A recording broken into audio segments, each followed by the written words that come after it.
Musicians in bars getting beer. I have Paris Black. How you doing, Paris? Better than average on a worldwide basis. All right. So you want to tell me about your music? Well, when I first started, it was the late 80s, and I was sort of a Justin Bieber at the time. Not that I wanted to be that, but... Just a kid, you mean? I was a kid, but I mean, I wanted to do rock, you know, but the record company signed me and said, now you're going to be doing this. So I was doing this really lightweight stuff, and I didn't like it so much, honestly, at the time. But now I go back to it, and I'm proud of it. Cool. And I guess that progressed for a while there. I had a little argument with Sony. I wanted to go into more rock, into more blues-oriented rock, a little, you know, I really wanted to really speak my mind a little more. And much to my surprise, they didn't go for it. I thought if I was selling records, I got to say what I was going to do, but it didn't work out that way. So I just went into modeling and acting for quite a while, and but I stayed really close to Kenny McLean. I mean, we were very tight buddies for many years, and so Kenny, I was hosting this horrifically sleazy show in Florida, and Kenny was like, "I'm seeing you on the TV right now. You look like a great sleazy puff. It looks terrible." I came back up here and started working on some stuff with him, and it wasn't too long before. Well, it was a little bit of time, but then about 8 years ago, I got another record out, and that got signed with Universal, and I toured Europe, and you know, it seemed to be going pretty well. And then this happens sometimes in music, things fell apart again, and I work on a new album now. I'm very grateful to have toured the world and things like this, because we're very much a community, and to be able to. Somebody that falls a little bit early, or a lot early, and well, you know, we all put ourselves in that situation, and we've all lost a lot of good friends, and it's an honor to be part of something like this, where you can, you know, give to the community. It's not like giving back to society as a whole. Right. It's like giving to the community and to a fallen member of the community. Yeah. Well, it's good that you're doing this. And my pleasure. My pleasure. So, who are you working with now on your new album? Well, I've got a few tracks that are. There's some stuff that I had done with Kenny, and I'm saving that. So I've got Kenny McLean on there. Tony Springer's playing on it. I've got some of his tracks in there. Of course, Kenny's playing on it. Wrote a song with Phil Nero.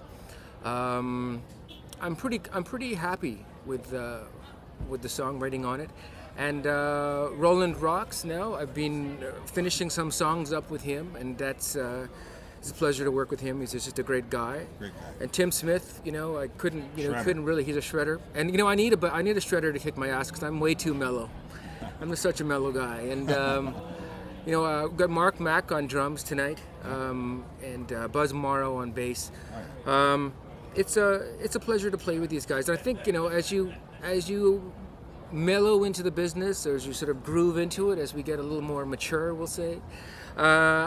You like to work with people that you like, and it's just like hanging out with the guys. And you know, the only sport I ever really did competitively was really boxing, and that's not a sport you can do in your mid-40s. It's something that, you know, you're going to get.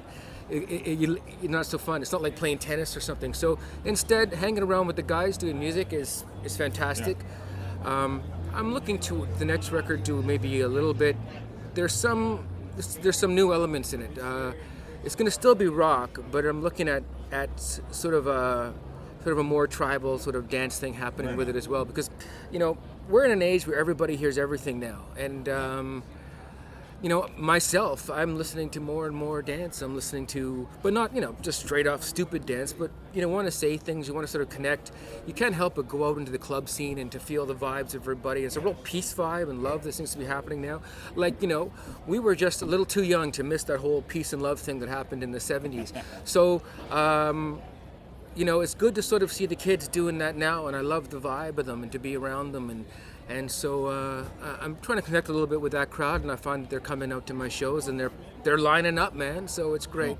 Very happy, very grateful for this. Right on. So tell me a funny story of the road, or oh my God, something from your acting career. Where's the wildest place you've played? Played. I guess the wildest place was There's a number. But I say Hedonism in Jamaica was pretty wild. it's like the entire audience was naked. Every girl you met was naked. It saved a lot of work. I have to say that it got you to the home base without ever having. You didn't even have to buy anybody a drink. You could already just. No, I'm just kidding. But sort of not kidding. And I guess playing in rude strip joints is kind of has been something. I've played in every kind of place possible. I did a show one time for the deaf. And it was great, except it was just that I went over so well, and it was just amazing that I seemed to connect so well with the deaf. I don't know what kind of a comment that was on my music, but it was funny. There's many times in Europe. There was a time in Europe where I have this vest, and it belonged to Jim Morrison, it belonged to Steven Tyler. Really? Rest in peace, this is his Memorial Day. Yeah, oh, absolutely. I didn't know that. Yeah. I didn't know that. Thank you for letting me know. No So it's like a gorilla vest, though. Right on. And actually, I opened for Steven Tyler a couple times for Aerosmith. Kenny and I couldn't talk him out of, giving up the vest. But we got a girl in there, and she got the vest. So anyway, I was wearing this in Italy, in the clubs and stuff, and the polizia there arrest me for wearing this vest. Because you're not allowed to wear, this is a dangerous species. Now I wouldn't wear it, but at the time it just seemed like it was rock and roll history. So my manager got me out of that. My manager was actually an arms dealer, and he managed Paris Hilton, and he managed Gary Durdan, and he managed at the time a number of really major stars. Cool. But I'll tell you, working for an arms dealer was weird. The people you met was weird. Yeah. So there's the thing about rock and roll is that for a while now, it hasn't necessarily been the best place to make money. So people that invest in it have got excess money for one reason or another. And so they're colorful characters. And so you are a part of a very colorful mosaic of people that, enjoy what you're doing, enjoy what they're doing. But in the long run, it's very grateful. Oh, not this guy again.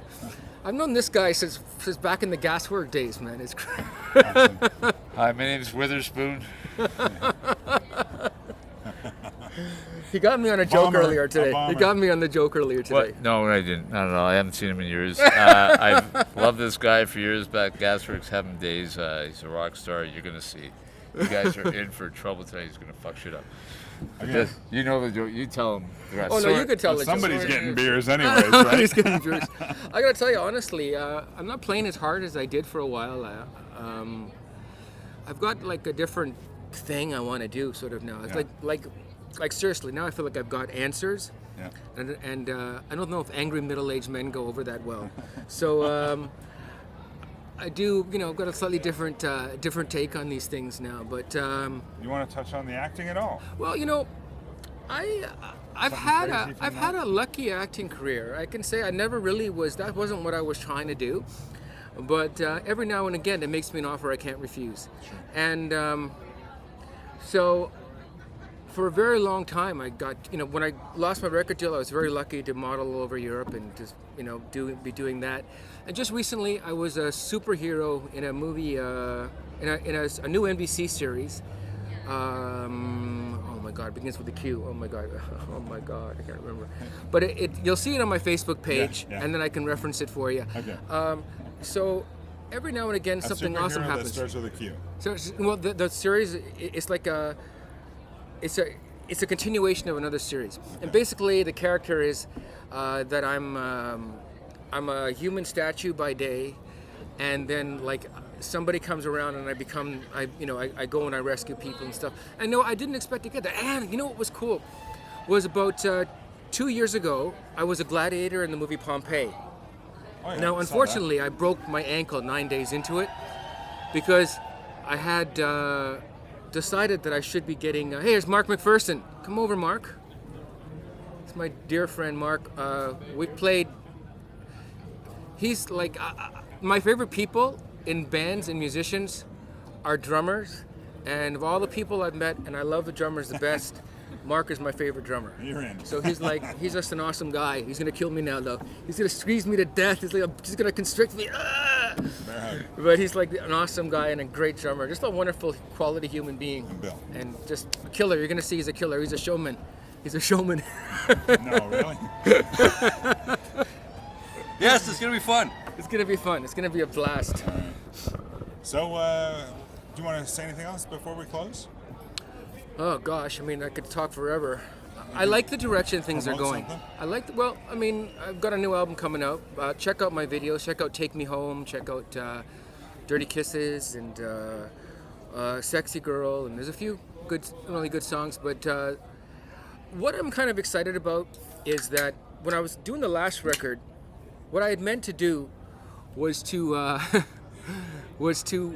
to sort of go back to, because Kenny and I had worked for like 10 years or so, and a lot of his songs, and there was other stuff that we were working on. But then, while I was doing the record, he died, and so the record I have out right now, it's a great record. I'm very grateful to have put out a record that good. But it wasn't the stuff Kenny and I had worked on, and I'd done some of his songs, and we'd worked together on a lot of things. And so now there's time passes, like 7 or 8 years, and I can do his songs without like breaking down and getting all upset. And it's when you lose a good friend, that's the way it is. So I'm excited to be finally doing those and kind of going in a direction that he wanted to go in. Like at that time, he was like, we love rock, but we love to dance, so we're doing some dance stuff as well, and so I'm putting that in there, and I'm glad for that direction. I'm just grateful. I was interviewed when I was about 17, and it was I'm not sure who was interviewing me on Much Music, but I got interviewed by everybody. But one of the questions somebody asked me way back then, like hundreds of years ago, was, what do you hope to be doing in the future? And what I said was, I hope to be doing what I'm doing now, right till the end. And it looks like it's going to go that way. Cool. So I'm very grateful. Awesome. Thanks for being on Musicians in Bars Getting Beer, buddy. Thanks, brother. Cheers. I'll go get beer.